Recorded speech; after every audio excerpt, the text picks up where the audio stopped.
All right, good evening, ladies and gentlemen. I would like to welcome you to the Town of Fort Erie Committee of Adjustment meeting on May 13th, 2021. Please note that this meeting is being live streamed on YouTube, and I will now call this meeting to order. First, I would like to introduce you to the committee members and staff. We have Chris Nutt, committee member, David Gianfrancisco, committee member, Kara Rach, secretary treasurer, who will be recording minutes of tonight's meetings. Mackenzie Cece, who is our meeting host and who will be helping us with any technical background issues, or hopefully no issues, but with our technical duties this evening. And myself, my name is Denise Sanosh, and I will be chairing tonight's meeting. To the members of the public who would like to participate electronically in the public meeting portion tonight, you may wish to put your view on gallery view by clicking on the top right corner from speaker view. I also ask that you are mindful of any background noise for the duration of the meeting.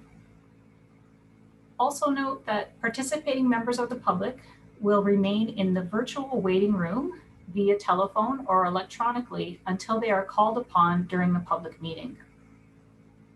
This is a statutory public meeting under the Planning Act for the purposes of considering both minor variance and consent applications. Members of the committee have been provided with all written comments received by the agencies and any public prior to the meeting. Committee members are asked to mute your microphones until you are asked to speak. Please raise your hand if you would like to speak and vote by raising your hand. The purpose of the meeting is to obtain input from residents relative to the application. Those participating online via Zoom will be asked to raise your virtual hand when you wish to speak. On a computer, you can also do so by clicking participants on the bottom center of the screen and then by clicking raise hand. On a mobile device, you can tap more on the bottom right and then tapping raise hand. You will then be brought into the meeting by staff. You can then unmute yourself and start your video by using the buttons on the screen. If you are participating by phone, you wish to raise your hand, you may press *9 and you will be unmuted by staff. Next, we will hear from the applicant or agent, then from those in support or opposition, the application, or to ask questions. We ask that each attendee keep their comments to under 10 minutes to allow attendees the opportunity to speak. Applicants and attendees are advised that they are free to leave the webinar once a decision on their application has been made. Each application will proceed in the following order. First, the Secretary Treasurer will summarize the purpose and effect of the application and any comments received. Then the applicant called upon to speak and make any further comments if they have any. Committee members will then have an opportunity to ask questions of the applicant. Then fourth, the public will be asked to speak one at a time and stating their full name and address for the record and provide any comments with respect to the application. Then fifth, the chair will close the application once all comments have been heard. Then number 6, the committee members will make a decision on the application, whether that's approved, refusal, or deferred, and state if there's any conditions that apply. We ask that you please address your comments and questions directly through the chair. Each application will be heard in the order in which they appear on the agenda. And notice of decisions will be provided to all applicants, stating the outcome of the hearing and any conditions of approval if required. Please note that correspondence and comments received this evening are restricted to the matters of the Committee of Adjustment and the Planning Act. In considering each application this evening, the Committee of Adjustment will have due regard with the provisions of Section 45 and Section 53 of the Ontario Planning Act of 1990 as amended. A 20-day appeal period exists for each application heard this evening. Final appeal dates are noted on the notice of decision and are available by requesting a copy in writing. I will begin by asking the committee members present if they have any conflicts of interest with respect to any of the applications to be heard this evening. David, do you have any conflict of interest? No, I do not. Thank you. Chris? No, I do not. And nor do I. I now ask the Secretary Treasurer if notice of this meeting was properly given in accordance with the provisions of the Ontario Planning Act. All applications were circulated to all abutting properties within 60 meters of each application, and signs were posted on each property as per Planning Act regulations. Thank you. And have you received any requests for adjournment or withdrawal respecting any of tonight's applications? No, we have not. Thank you. So we will now proceed with the first application. And tonight's first application is a minor consent file B13/21. It is 316 Westwood Avenue. The applicant is Brent Macer. The owner is Brent and Don Macer. Are you ready to proceed this evening?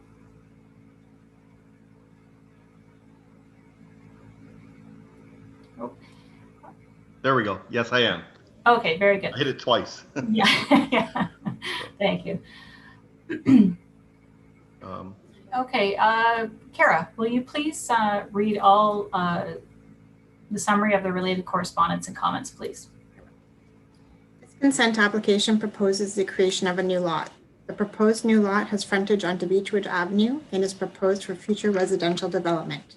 The retained lot is municipally known as 316 Westwood Avenue and will continue its existing residential use. The RTB zoning requires a minimum of 10 meters of lot frontage and 260 square meters of lot area. Both Part 1 and 2 meet these requirements.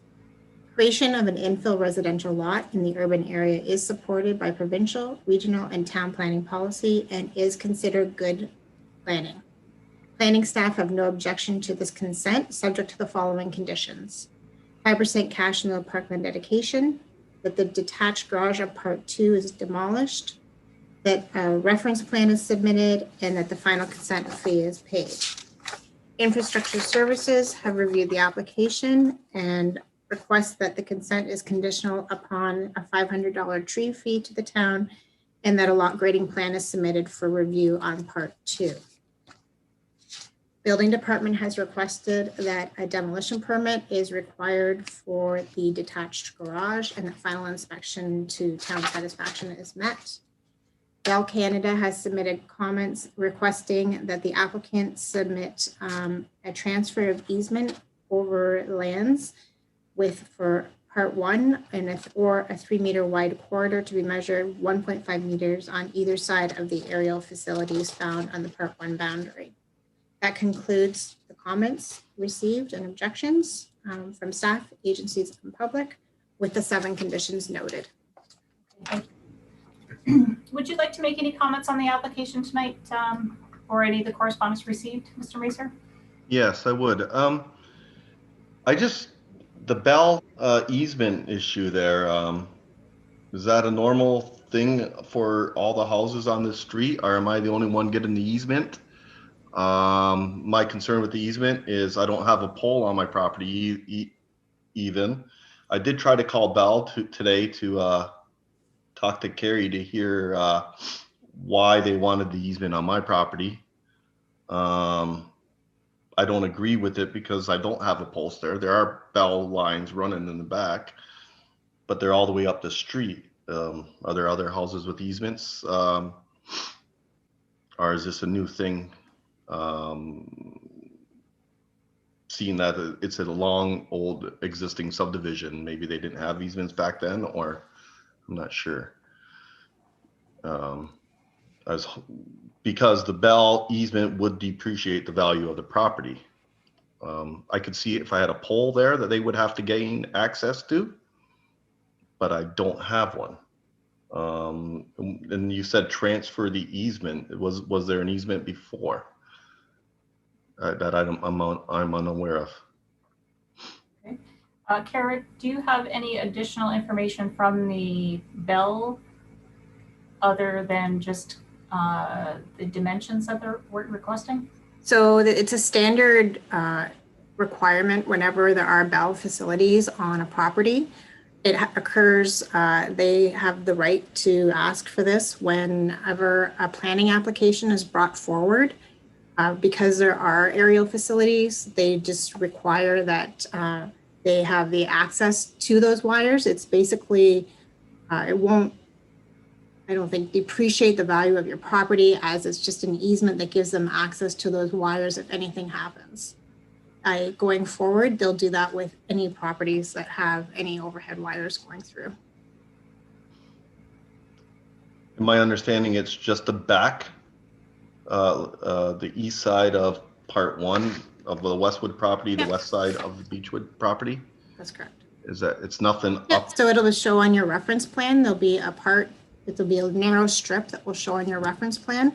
You can actually speak to Carrie when you're fulfilling your conditions, but it'll show on your reference plan that, and they'll create an easement document for you that states that there's an easement that belongs to that property. Going forward, it'll belong to any property owner, just giving any property owner in the future, whether it's, you know, a year from now or 100 years from now, access to those wires if they need to be repaired, serviced, etc.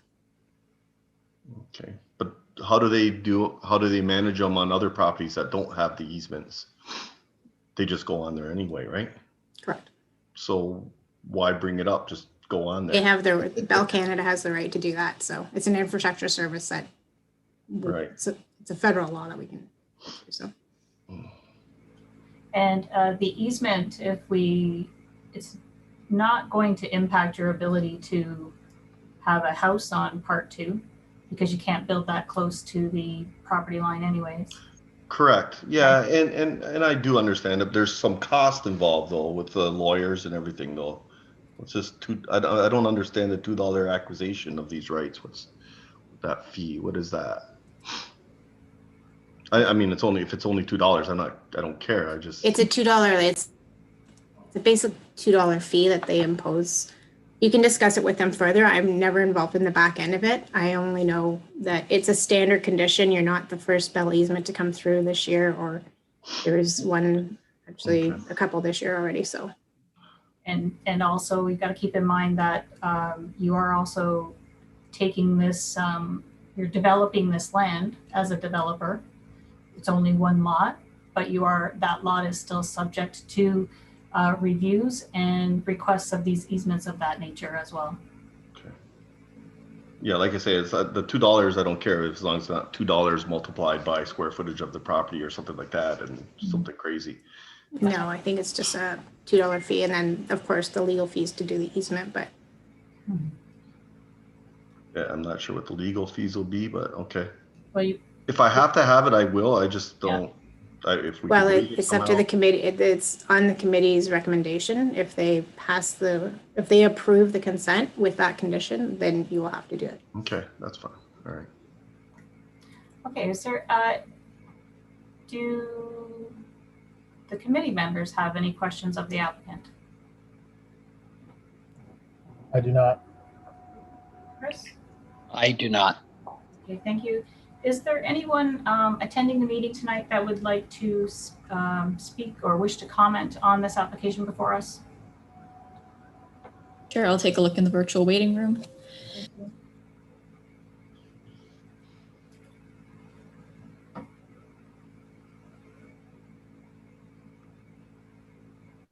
Chair, I'm seeing no one that wishes to speak to this application.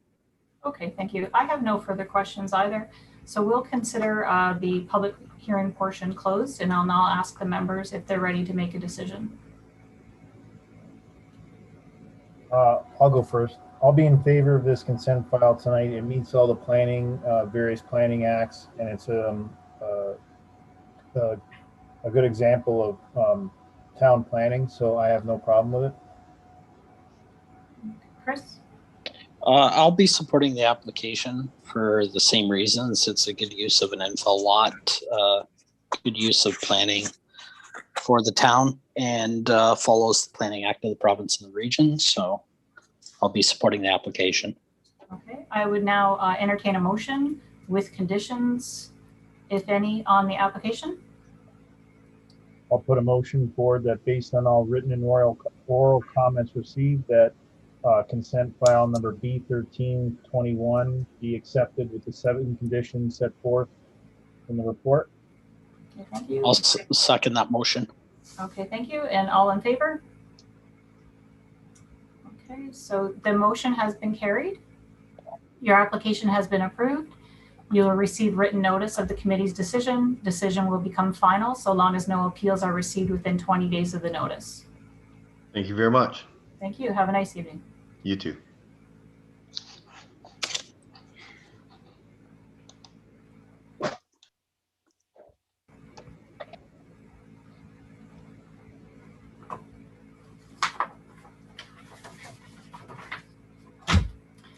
Okay, we'll now proceed with the next minor variance file, A36/21, 761 Edgemere Road. The applicant is JP Designs, Jason Pizzarola. The owner is Lionel and Cynthia Pereira. Are you ready to proceed tonight, Mr. Pizzarola? I am. Okay, very good. Will the Secretary Treasurer please read all summary of the related correspondence and comments, please? The purpose and effect of this application is to permit a decreased setback from the 1 in 100-year flood elevation as determined by the NPCA for the construction of a proposed 2-story sunroom addition on the rear of the existing dwelling. The applicant is also requesting reduction to the rear yard setback, which in this instance is the boundary of the hazard zone, and also a reduction to the easterly interior side yard setback. Ontario Planning Act provides that minor variances must meet the following 4 tests to be considered minor and supportable. The variance for the reduced setback from the 1 in 100-year flood line is minor. The applicant's sketch indicates that the proposed sunroom addition is outside the 1 in 100-year flood line. The committee should refer to the NPCA's comments regarding the location of the proposed addition. The 5-meter rear yard setback will be adequate to provide outdoor amenity space for the residents. Technically, the rear yard setback is measured to the boundary of the hazard zone, but for the practical purposes, the rear yard is significantly greater than 10 meters as it extends to the shoreline of Lake Erie. The variance to reduce the interior side yard setback to 1.7 meters on the east side of the dwelling will provide adequate room for maintenance, access, and drainage along the east of the dwelling. Continued use of the property for residential purposes is desirable and appropriate. The required setback from the 1 in 100-year floodline intends to protect human health and safety of buildings from the risk associated with natural hazard areas. The proposed reduction meets the general intent of the zoning bylaw. The requested 5-meter rear yard setback provides sufficient outdoor amenity area in the rear yard. Additionally, though the rear yard setback is measured to the limit of the hazard zone, but for all practical purposes, the rear yard exceeds 10 meters and thus generous outdoor amenity area for the residents. The proposed interior side yard setback appears to be sufficient for maintenance, access, and drainage around the existing dwelling and proposed sunroom. The proposal to construct the addition of a single detached dwelling is consistent with the general intent of the official plan. Based on the above comments, planning staff did support the requested variances. No further comments or objections were received from staff, agencies, or the public, and 0 conditions were requested. That concludes. Okay, thank you. Would the applicant like to make any comments on the application or correspondence received? Yeah, sure. I'll just explain it a little bit there. So they currently have a sunroom there. They're looking at removing that and building it out a couple more feet. The setback is already at 1.7, so we just match that setback. And yeah, as described, really there's no impact in terms of the lake and what the lake does. And right now the lake's been at a pretty much an all-time high, and they haven't encountered any issues to date. So that's all. Okay, thank you. Do the committee members have any questions of the applicant? I do not. Okay. Chris, I see you shaking your head there. You do not either? I do not, no. Okay, thank you. Is there anyone in the audience who wishes to comment? Please raise your virtual hand. We'll ask you to speak one at a time.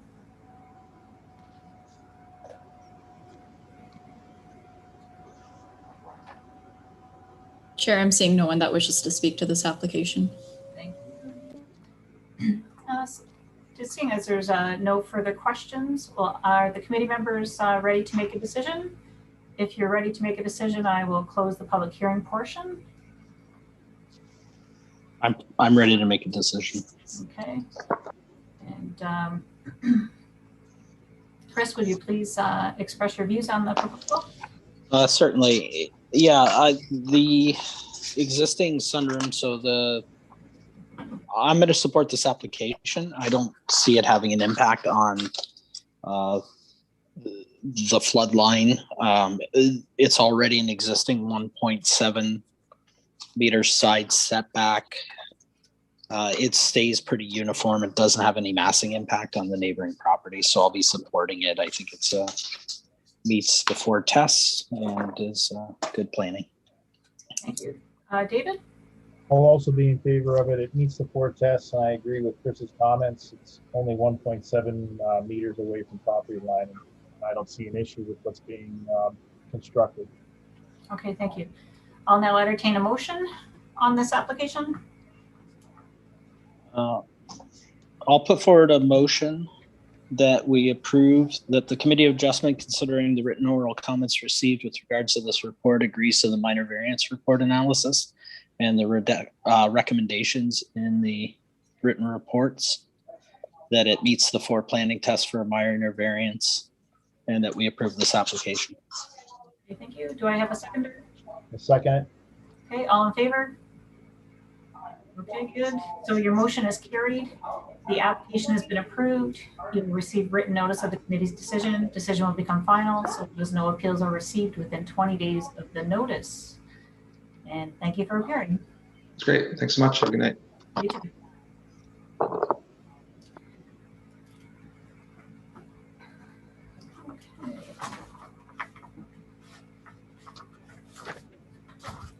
Okay, so now we will start with minor variance A3721, which is 2822 Aerosmith Court. The applicant is Niagara Pines Development, Paul Savoy. I don't know if I pronounced that. Forgive me if it's not correct. And the owner is Niagara Falls Estates Development Corp. Are you ready to proceed this evening? Yes. Okay, very good.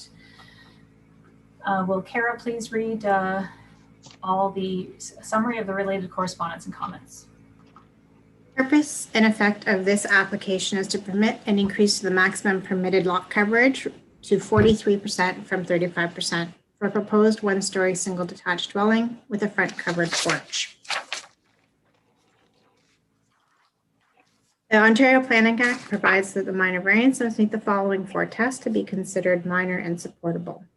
The proposed dwelling is part of a new plan of subdivision that is currently undergoing development, and an increase in lot coverage will not negatively impact any existing residential uses on adjacent lands.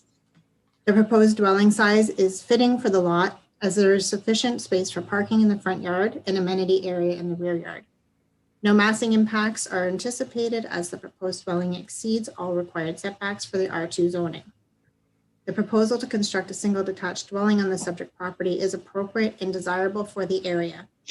The proposed increase in lot coverage meets all of the requirements of the zoning, and subject property is part of a new plan of subdivision. Further, the covered decks and porches are becoming increasingly popular in new builds. This proposal is consistent with the design and nature of other parcels within the River Trail Estates 2 subdivision. The general intent and maximum lot coverage regulations in the zoning bylaw is to ensure that dwellings are adequately sized and that they do not overpower the lot or result in massing impacts. This proposal meets this intent, as the lot coverage to 43% will result in an adequately sized dwelling with sufficient space on the lot. The low-density residential land use designation is normally intended for single detached, semi-detached, and duplex dwellings. The subject property is part of River Trails Estates subdivision, which was registered in January 25th, 2018. The proposed single detached dwelling meets the intent of the secondary plan. Based on the above comments, planning staff support the requested variance. No further comments, objections were received from staff, agencies, or the public, and 0 conditions were requested on the application. That concludes. Thank you. Do you have any comments on the application or any of the correspondence received tonight? Not really, just quickly recap what Kara just read out, which is exactly what it is. It's actually just for a bungalow, and it's just to get a nice big covered back deck and a nice covered front porch. Quite appealing, a nice sized garage as well. And we've built the same house in that subdivision, actually just a few doors down. It's just the lot was slightly bigger, which allowed for more lot coverage. Oh, I see. Okay. Okay, thank you. David, do you have any questions of the applicant? No, I do not. Okay, Chris, do you have any? No, I do not. Okay, thank you. Is there anyone in the audience who wishes to comment?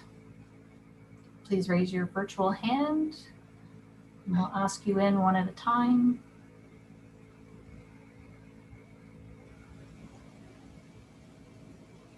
Chair, I'm seeing no one that wishes to speak to this application. Okay, thank you. I have no questions of the applicant, so we'll consider this closed portion for the public hearing, and I'll ask committee members if they would like to express their views on the proposal. I'll be in favor of this minor variance this evening. It meets the 4 tests and it's consistent with what's being built in the area. Thank you. Chris, do I have a seconder? I'll second that motion. Okay, all in favor? Retract. What's that? Sorry? Chair, we need a motion from David first. Oh, I'm sorry. Don't Sorry. worry.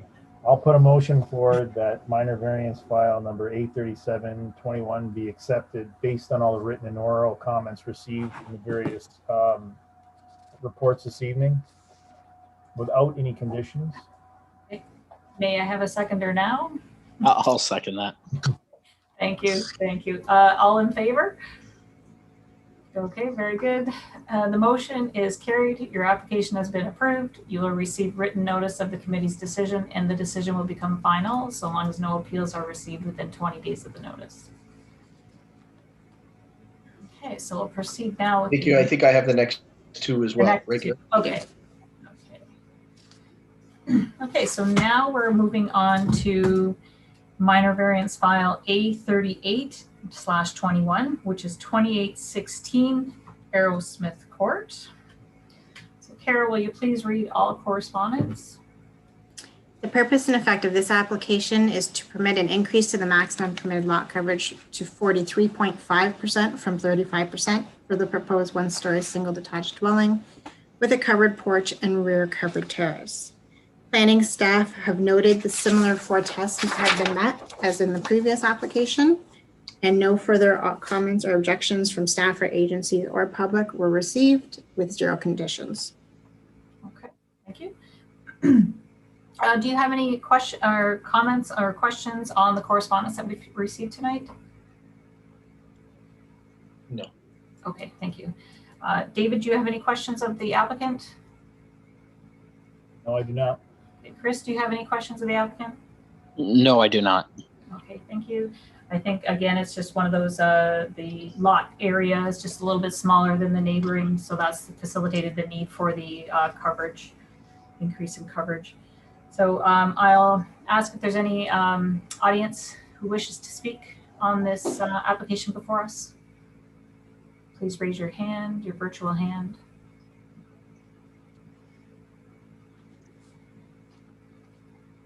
Chair, I'm seeing no one that wishes to speak to this application. Okay, thank you. Are the members ready to make a decision? I'm ready to make a decision. Okay, thank you. I'll now, the public hearing portion is closed. I'll now ask members to express their views. Maybe Chris, you can start. Yeah, I'll be supporting this application for the same reasons as we supported the last one. It's good use, it meets the 4 tests, and it's similar property that's being built all through that newer subdivision. Okay, thank you. David? I also agree with Chris's comments. It meets the 4 tests and is consistent with what's being built. Okay, I'll now entertain a motion on this application. Yeah, I'll make a motion to approve. File A38/21 for 2816 Aerosmith Court. The Committee of Adjustment considered the written and oral comments received with regards to this report and agrees the minor variance report analysis. And that it meets the 4 tests for the minor variance and that we approve this with no conditions. Okay, may I get a seconder? I'll second that. All in favor?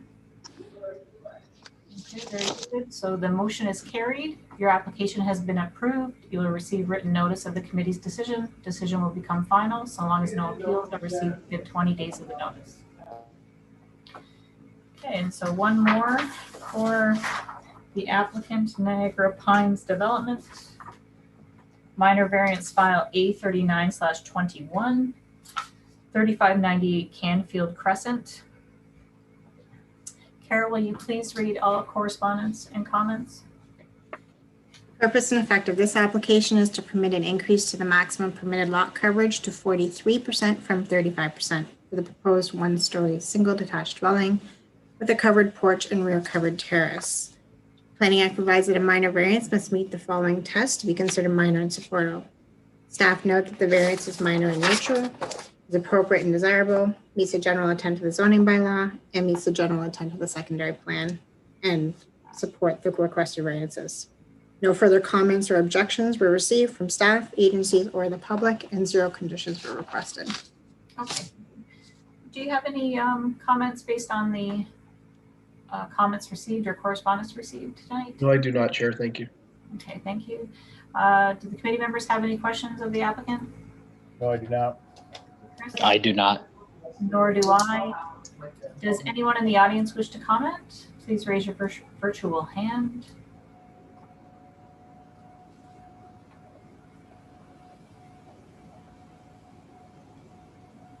Chair, I'm seeing no one that wishes to speak to this application. Thank you. So are we ready to, if we're ready to make a decision, I will close the public hearing portion. And I would ask the members present to express their views on the proposal. We'll start with David. I'll again be in favor of this minor variance. It meets the 4 tests, and again, it's consistent with what's being built. Thank you. And Chris, yeah. I'll be supporting the application for the same reasons. Again, just really consistent with the neighborhood. Thank you. I'll now entertain a motion on this application. A motion for the minor variance file number A39-21 be accepted based on all the written and oral comments received this evening in all the various reports without any conditions again. Do I have a I'll second that. Okay. Yeah. All in favor? Okay, so I have 2 hands there. The motion is carried. Your application has been approved. You will receive written notice of the committee's decision. Decision will become final so long as no appeals are received within 20 days of the notice. Thank you very much. Thank you for attending. Have a nice evening. Thank you, you too.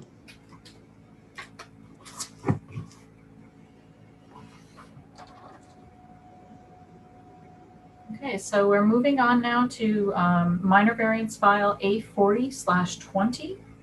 The address is 734 Nancy Road. The applicant is Jeff Davis, and the owner is Jeff and Heather Davis.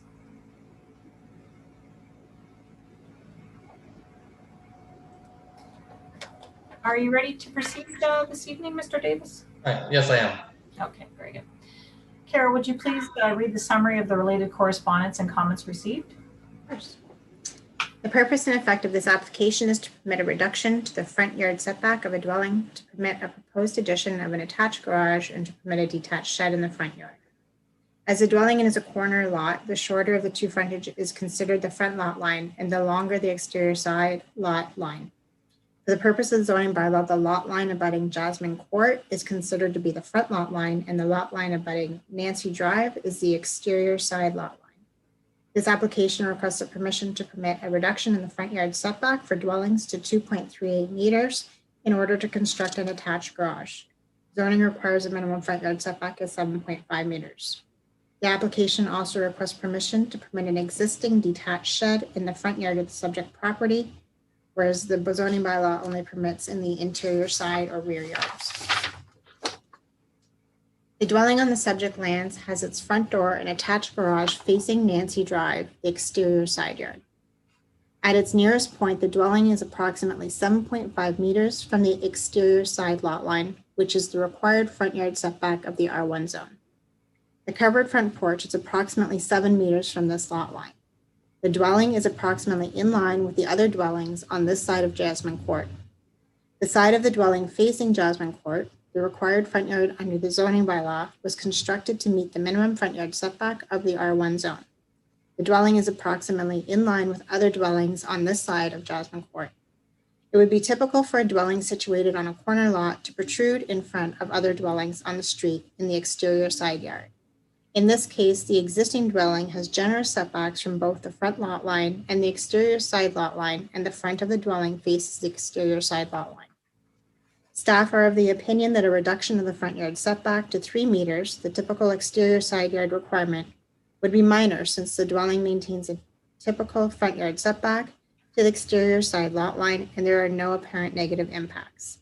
If the committee approved a variance to 3 meters, staff would recommend as a condition of approval that the lot maintains a 7.5 setback from the Jasmine Court lot line, the exterior side lot line, to prevent future overcrowding of the lot. Further, the existing garage and proposed addition achieve a 7.5 meter interior side yards adjacent to the dwelling at 434 Jasmine Court. If approved, staff also recommend that a survey be required to confirm lot lines and setbacks prior to the issuance of a building permit. The proposal to reduce the front yard setback of the dwelling to 2.38 meters is not minor. This request is beyond the typical 3 meter exterior side yard setback. Staff cannot justify a reduction beyond 3 meters as being minor. The proposal to locate a detached shed in the front yard is minor. A visit to the subject property has revealed that the property owner has fenced the front yard and the shed is screened behind the fence. The dwelling itself faces Nancy Road, and the location of the shed will not noticeably appear to be in the front yard from Nancy Road or Jasmine Court. Aerial imagery and pictures of the site from Jasmine Court and Nancy Road were provided to the committee with the report for reference. Additions and accessory structures to dwellings are a desirable use for residential properties, and the general proposal is appropriate for the area. The proposal to extend the garage beyond 3 meters from Jasmine Court property is not appropriate. Staff are supportive of reduction to 3 meters with the previously noted conditions included. The general intent of the front yard setback regulations is to ensure that on-site parking is provided for a dwelling and that the setbacks of dwellings from the road maintain a consistent streetscape. This proposal meets the intent in terms of parking. Adequate parking is available on the property in the front of the existing garage and the proposed addition. The proposal could meet the intent of the bylaw from a streetscape perspective, as the actual front of the dwelling along Nancy Drive is in line with the other dwellings to the west. This is true if the setback from Jasmine Court lot line were 3 meters, representing the typical exterior side yard setback. While the zoning bylaw treats the short lot line as the front lot line, the practical front yard of the dwelling is along Nancy Drive. Staff can support a reduction to 3 meters with the condition that a 7.5 meter setback is maintained along Nancy Drive. The proposal to reduce the setback to 2.3 meters does not meet the intent of the bylaw, as a typical exterior side yard is not achieved. The intent of the zoning regulations that limit the location of accessory buildings to dwellings to the interior side or rear yard is to ensure accessory buildings remain ancillary in appearance to a dwelling and to maintain streetscape.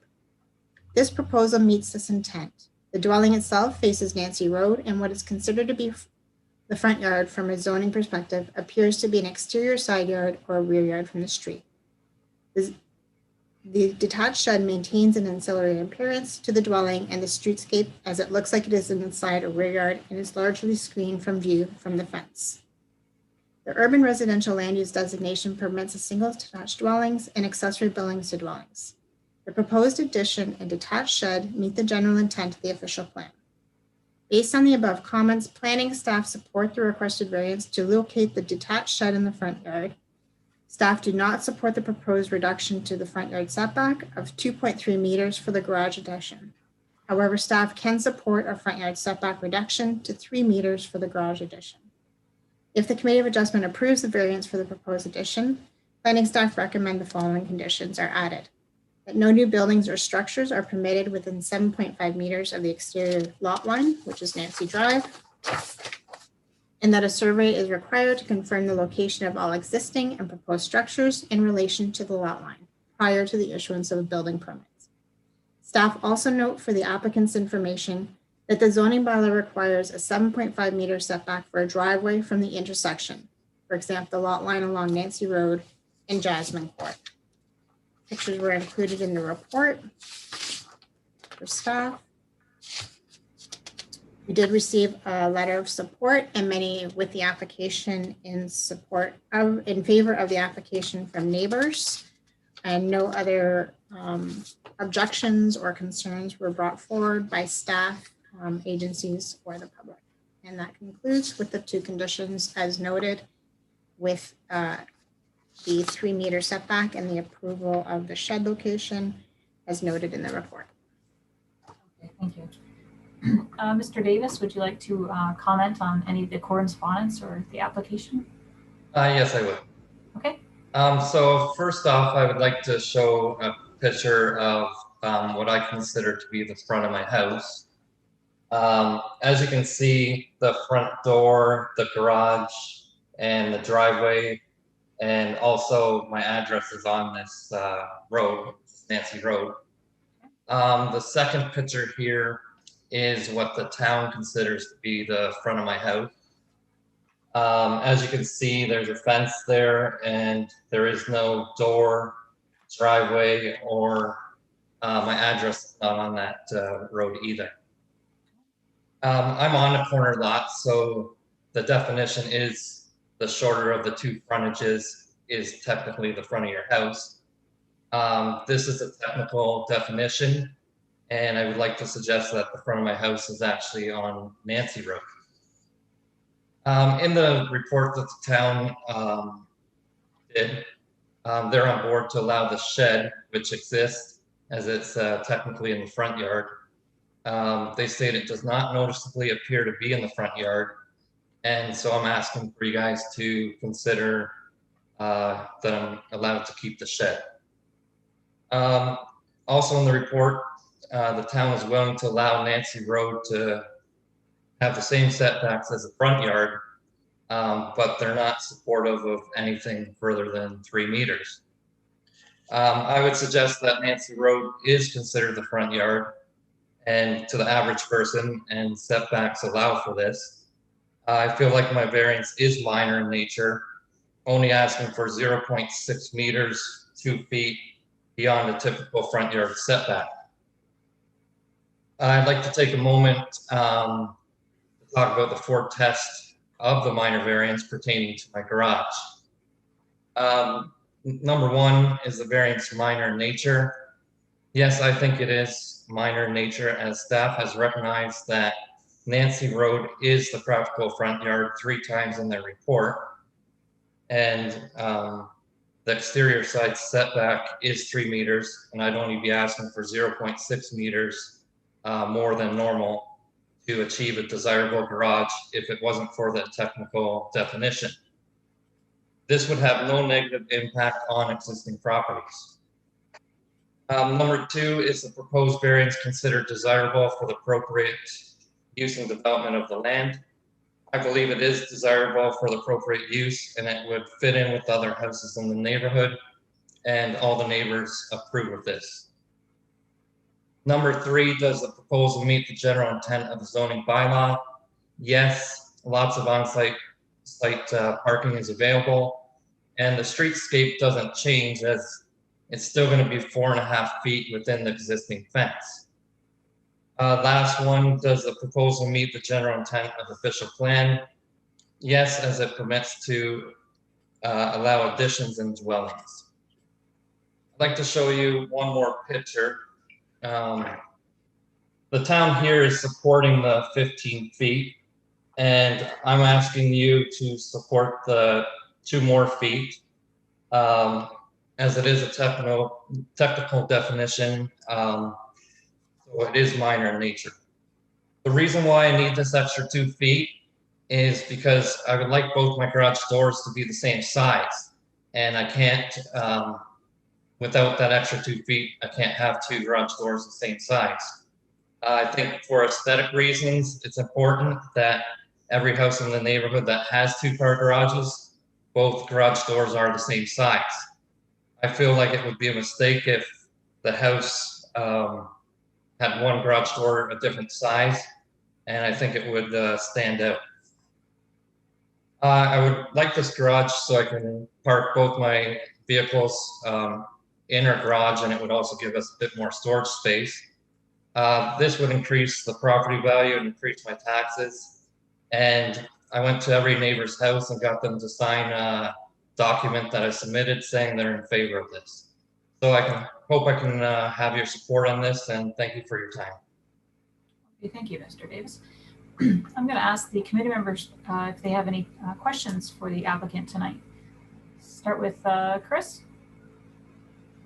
Yeah, I do have a question. And really that pertains to what's missing from the drawing that was submitted, which is you have an existing driveway, you're proposing to build a new garage, but there's no delineation of where. Are you expanding the driveway? Are you going to have a double wide driveway there? Like, there's nothing indicated on the drawing I'm looking at right now in my hand that shows or even talks about, is the driveway going to go out? What kind of impact is that going to have on the site triangle? Because you are a corner lot. Like, can you shed some light on this? Yes. So the driveway's going to come in where it's existing and kind of go on an angle towards the new garage. And at the furthest point of the driveway, I would still be 8 meters away from the road. And the current setback is 7.5, that's permittable. As per the site triangles, there's plenty of room there, so it meets all the site triangle requirements. Okay, thank you. That's the only question I had. You're welcome. Thank you, Chris. David, do you have any questions? No, I do not. Sorry, did you say you do not? Sorry, no, I do not. Okay, thank you. Sorry.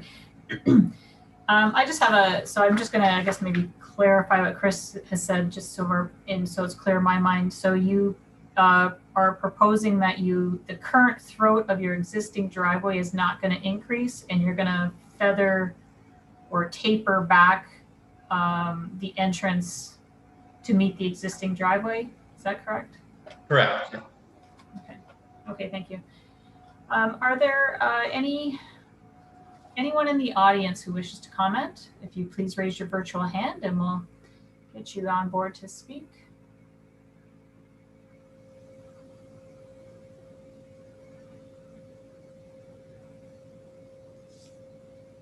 Chair, I'm seeing no one that wishes to speak to this application.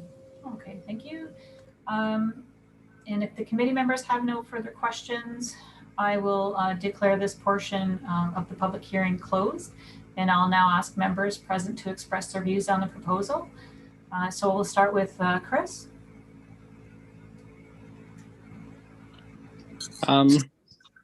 So I'm going to support the application. And I am going to support the 2.38 meter reduction. I do feel, according to the Planning Act, that it actually is minor as opposed to major. With the explanation on the driveway's not expanding. I don't think there's going to be any impact on the site triangle there by not expanding the driveway. I think it keeps it pretty uniform with what is in the neighborhood. And I mean, it is a technical definition. You were correct in saying that. Staff is correct in that. But it really is, I mean, the 3 applications prior, it's roughly the same amount of distance that they're asking for. So I'm going to approve the application as submitted. Thank you. David? I also agree with Chris's comments.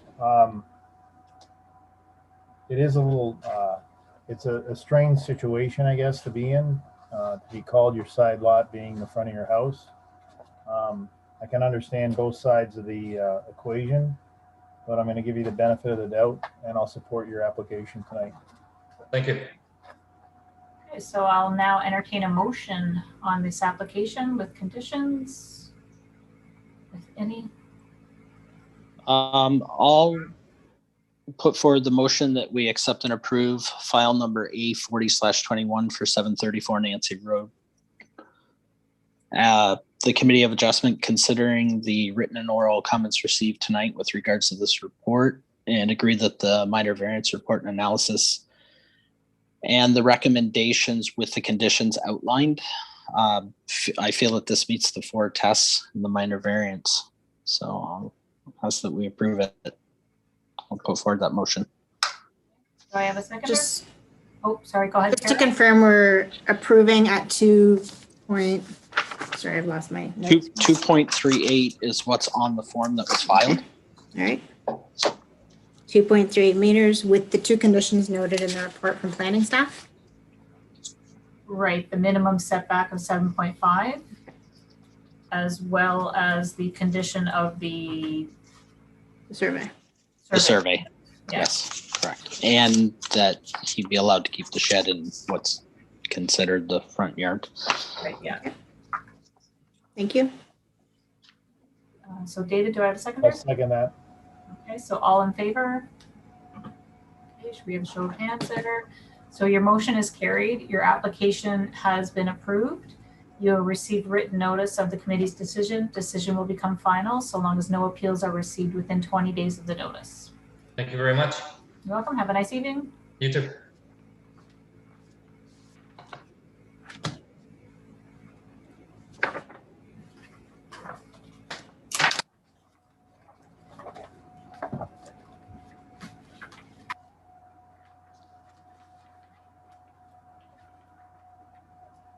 Okay, so now we are ready to proceed with our last application tonight is consent file B15/21, as well as minor variance file A41-21.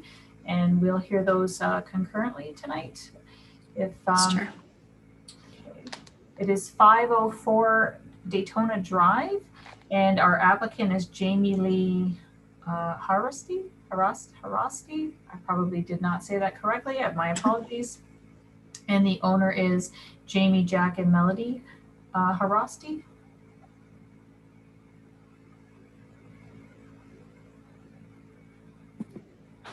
Great. Are you ready to proceed tonight? Yes. Okay, very good. Okay, so Kara, will you please read all related correspondence and comments? This consent application proposes the creation of a new infill lot in the Crescent Park neighborhood in the town of Fort Erie.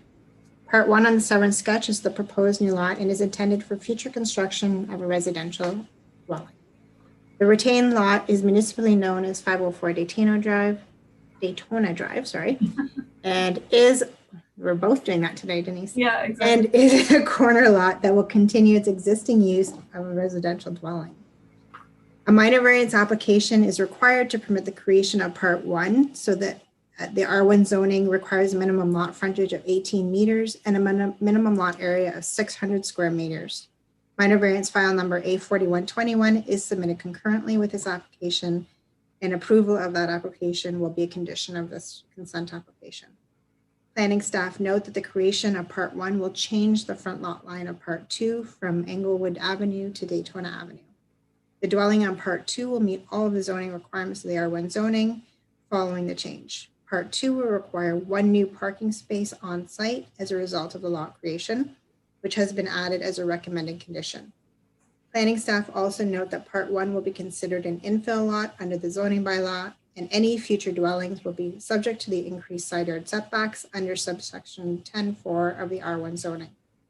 There are a number of accessory structures and a concrete pad that currently encroach on Part 1. These structures and the concrete pad will need to be removed as indicated on the application sketch as a condition of this consent. Creation of an infill lot in the urban area is supported by provincial, regional, and town planning policy and is considered good planning. Planning staff have no objection to this consent application subject to the following conditions.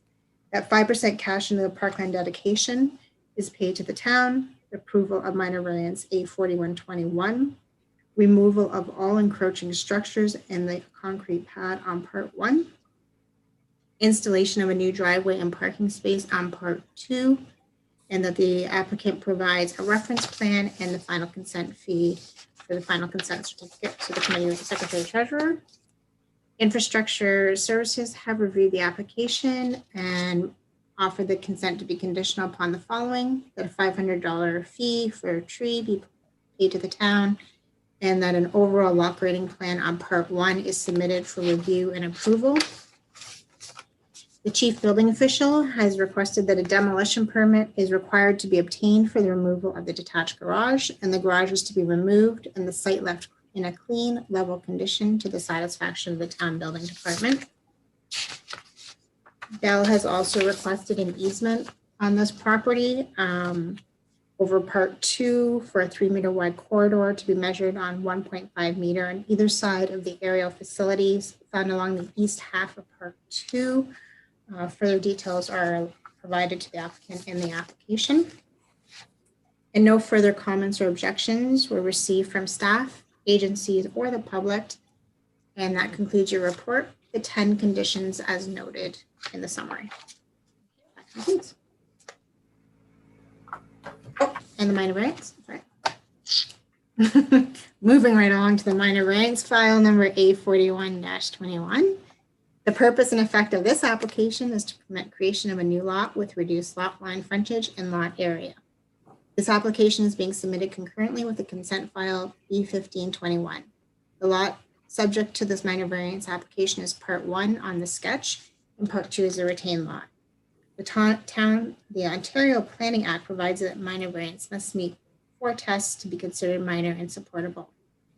It is noted that the minor variance for reduced frontage and lot area meet the 4 tests of a minor variance and are supported by planning staff.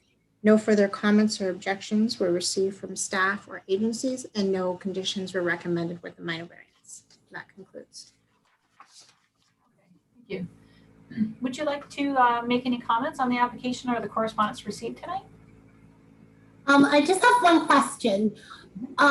When we have the demolition permit to take down the garage, how long do we have to leave the garage standing? How long does it have to be, do we have until it has to be completed?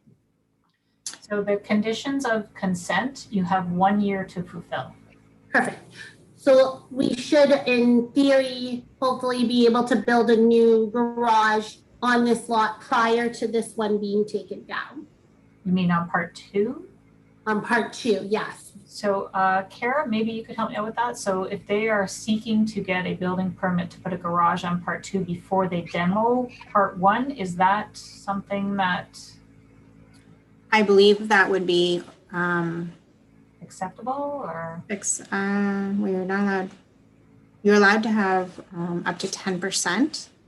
So I'm unsure on that actually. I don't see it being a problem, but I would have to confirm that with staff, planning staff. So unfortunately, we can't give you a 100% answer. I'll bug you later, Kara. Okay. Yeah, we'll be able to figure out, we always recommend that you get the conditions of the consent done prior to starting building, but I will confirm that tomorrow with you Okay. and find out. Okay, thank you. Do the committee members have any questions of the applicant? I do not. Okay, Chris? I just have one. I just want it to be clear that they understand that the condition is to remove everything from part 1, including the board fence, like not just the garage and the pad. The conditions laid out by staff state that all, I can get the exact wording, but that all of the objects be removed from part 1. I just want to make sure you guys understand that. So the fence that's in the backyard, that would have to be removed? I think, Kara, you could probably clarify, but the way I read the report was that everything on that lot has to be removed and it has to be prepared. I'm just reviewing your sketch. It's just saying, like, the report says to be clean and that all the obstacles have to be removed. And on part 1 on the sketch, there's a board fence that travels around the, let's call it the back of the lot and the south side of the The south part side 1. of the neighbors. fence. Yes. Okay. So In my that, experience, Isn't there a board fence that travels 6.4 to the edge of that vinyl garage there?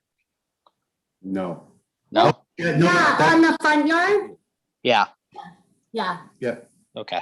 that's gone. So that has to go, but will the That's back correct. fence have to go as well? I don't expect that the back fence, it just says any encroachments. So I believe that fencing is not considered an encroachment in this situation. Okay, just- It would be anything that encroaches, and anything that on your sketch that says to be removed. Mhm. So the, the concrete pad, the wood deck, the sheds, any of the sheds need to be removed, the wood gazebo that encroaches over the lot line. Anything that you've noted on part 1 would need to be removed. The garage would have to have a demolition permit. I believe the decks and the concrete pad do not, but you could probably put that on your demolition permit just to be safe. And they will do a final inspection on that to ensure that it meets their standards to be clear and level. Once all those are done, they'll provide me with a clearance of conditions. I don't expect the fencing will be part of that, as it's not an encroachment on part 1. Right. Okay, but what about that 6.4 section from the edge of the garage? That's already gone, you said? That's gonna be gone. Okay, okay. That'll be Yeah, I gone. just wanted to make sure that there wasn't anything that you weren't, you thought you completed all the Yeah. conditions and for some Oh. reason it just wasn't, which so one better you're to talking clarify now. Yeah, yeah. Yeah, I see what you mean right there, where it kind of goes from the edge of the garage. Yeah. That Yeah, would be an that's what I'm encroachment. talking about. That's right. Yeah. Sorry, it took me a minute to find that one. No, that's okay. But yeah, that will also need to go because Yeah. in the simplest of terms, the lot has to be a vacant lot with no structures or buildings or anything that would impose a new dwelling on the lot. So obviously, if that fence that Chris is talking about is on there, that might impose a restriction on any future dwelling. So good call, Chris. That's all I had. Thanks, Chris. David, did you have any? I didn't. No. Okay. Is there anyone in the audience who wishes to comment? Chair, we currently have no one in the attendee waiting room. Okay, thank you. I have no further comments. I think we'll have the public hearing portion closed, and I will ask committee members to express their views on the proposal. I'll start with David. I'll be in favor of both applications tonight, the minor variance and consent. It meets the 4 tests. It's a good application of an infill lot, and I think it'll be a great addition to the neighborhood. So I will be in favor of it tonight. Okay, thank you. And Chris? Yeah, I'm going to support both applications for the same reasons that David said. It's good use of planning, good infill lot, and would be a welcome addition to that neighborhood. So I'll be supporting it. All right, very good. So I will now entertain a motion with conditions on these applications, if any. I'll put a motion forward that consent file number B1521 be accepted based on all the written and oral comments received tonight and the 10 conditions set forth in the report. Do I have a second? Oh, sorry. You want me to do both at the same time, or you want us to accept it? Let's do this. Okay. Okay, I'll second. Okay, and David. all right, thank you. All in favor for the B1521 consent? Be in favor. Okay, so that motion is carried. So your consent file, your application has been approved. And I'll put a motion forward that minor variance file number A41-21 be accepted based on all the written and oral comments received this evening, and I believe there are no conditions set forth. and do I get a seconder? I'll second that. Okay, and all in favor? Okay, the motion is carried. So your minor variance application has also been approved. You will receive written notice of both of these applications of the committee's decision. The decision will become final so long as no appeals are received within 20 days of the notice. And we thank you for attending. Thank you you. very much. Bye. Bye-bye. I'll call you tomorrow.